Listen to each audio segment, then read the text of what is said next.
Et pour renforcer davantage ces communiqués tolérance, cohésion et sport, on pourrait le qualifier ainsi ce reportage qui va suivre. La rédaction fait ce soir un focus sur un bel exemple de couple mixte à Bamako, des couples ivoiro-maliens qui ont fait le pari de l'union autour de l'essentiel, l'humain et ses valeurs. Maliens ivoiriens unis pour le pire et le meilleur, une chose plus grande qui va au-delà de la CAN avec cet affrontement de titans. Samedi, Aigle du Mali, éléphant de la Côte d'Ivoire, Moussa Papa Aïdara et Moussa Togo sur l'esprit de convivialité des Maliens et Ivoiriens à Bamako. Suivons ensemble. À Yamakolo, quartier situé en commune 6 du district de Bamako, vit depuis 8 ans le couple Cissé. Si monsieur est ivoirien, madame est malienne. Un couple mixte qui ne laisse pratiquement rien apparaître de leur nationalité, sauf les maillots qu'ils portent aujourd'hui. Une vie en symbiose qui naquit d'une simple visite à Bamako. J'avais initié un projet avec l'ambassade des États-Unis dans le cadre d'installation des clubs d'anglais. Voilà, donc elle était dans une école, voilà, elle faisait partie du club d'anglais, elle se débrouillait pas mal. Il faut savoir que monsieur était célibataire, bon, ça rendait un peu visite, ça se jouait les gentils un peu, voilà. On a essayé d'impacter l'étranger et puis bon, il est tombé dedans. Dans ce ménage, Madame Sissi a même perdu son accent malien. Elle s'est vite confondue à sa belle famille, chose qui n'est pas fortuite. Et il me chouchou. Et il s'en va au marché, il va payer les condiments. Souvent, même quand je ne me sens pas bien, c'est lui qui fait la cuisine, il vient me donner. Donc tout ça là, c'est un plaisir. C'est pas beaucoup d'hommes maliens qui peuvent faire ça. Voilà. Le choix n'est pas venu parce qu'elle est malienne. Le choix parce que nous sommes les mêmes. Quand on nous regarde, si on ne dit pas je suis de tel ou de tel pays, nous sommes les mêmes, il n'y a pas de différence. Mamadou Cissé fait partie des 10 000 Ivoiriens vivant sur le territoire malien. L'intégration entre Ivoiriens et Maliens est facile à Bamako, d'autant plus qu'il n'y a pas de barrière de langue et les cultures s'apparentent. Une fraternité visible un peu partout. L'intégration, ça commence par la libre circulation des personnes et des biens. Il y a ça.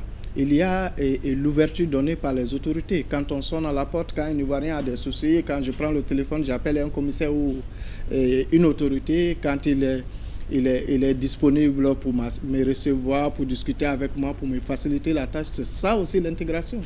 Donc sur ce plan, ça va. L'événement tant entendu, c'est bien sûr le duel sur les gazons entre les Aigles du Mali et les éléphants de Côte d'Ivoire. Un match qui n'est pas sûr de gâcher l'ambiance dans cette famille. Notre véritable pronostic, c'est la victoire de l'Afrique. Il faudrait que, quel que soit l'issue de ce match-là, que chacun de nous comprenne que la CAN, c'est une fête africaine. Que chacun s'inscrive dans ce sens. C'est un sport. On peut gagner comme on peut perdre. Mais quand on sort des injures, quand on sort des attaques et autres, voilà, c'est tout quoi. Mais j'aimerais bien que le Mali puisse marquer au moins 2 buts. 2 buts contre 0 pour la Côte d'Ivoire. C'est méchant. C'est pas méchant, c'est pour ne pas décourager la belle famille en fait. Voilà. Il est 13h. Un petit creux nous amène dans un restaurant ivoirien. Chez Edwige, Maliens et Ivoiriens se côtoient autour de la gastronomie ivoirienne. La tchéké et le foutou semblent être les plats préférés de plusieurs Maliens. La majeure partie de ma clientèle, c'est les Maliens. Parce que le Malien même est un grand voyageur. C'est mes amis. Tout à l'heure, si vous êtes là, vous allez voir. Je les taquine beaucoup, on se taquine et tout se passe bien. Mon souhait même, c'est que le Mali gagne. Parce que si le Mali gagne, je sais qu'ils viendront dire « Ah, Ivoiriens, on t'a gagné », mais tous ceux qui vont venir, ils vont manger, ils vont boire. Ça va me faire plaisir.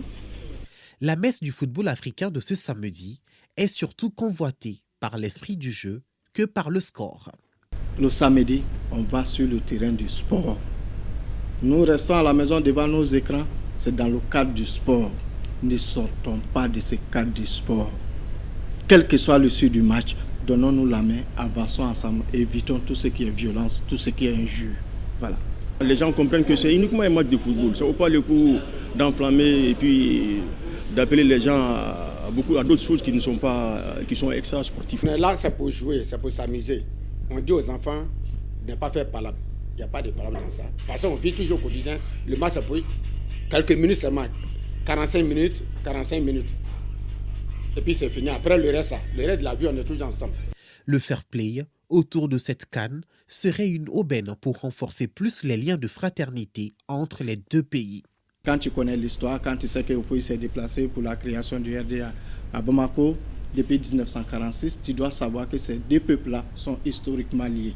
Et puis nous partageons plus de 500 km de frontières. Il y a des villages où le cimetière se trouve du côté du Mali. Il y a des villages maliens où le marché se trouve du côté de la Côte d'Ivoire. Vice-versa. Donc c'est pour dire que ces deux peuples sont les mêmes. Les Ivoiriens, c'est pour ne pas les décourager. Lui, il dit qu'il a besoin de 3e étoile. Nous, on n'a même pas d'étoile. Donc, on a besoin aussi. Non, il va s'aligner. Il va s'aligner. Nous, on va aller chercher l'étoile là pour venir. Ou bien. Si c'est le Mali qui gagne, je paye une pétade, madame savoure sa victoire tranquille. Et vous aussi, non? Mais si moi je me déplace pour aller payer la pétade, c'est moi qui rentre dans la cuisine. Je prépare très bien, je lui donne, elle mange avec ses amis, c'est tout. Voilà. C'est ma manière de saluer sa victoire, mais ce serait difficile quand même de danser avec elle. Voilà. L'ambiance est déjà au rendez-vous dans la famille Cissé. Malgré l'issue du match, les deux se sont promis une fête à couper le souffle.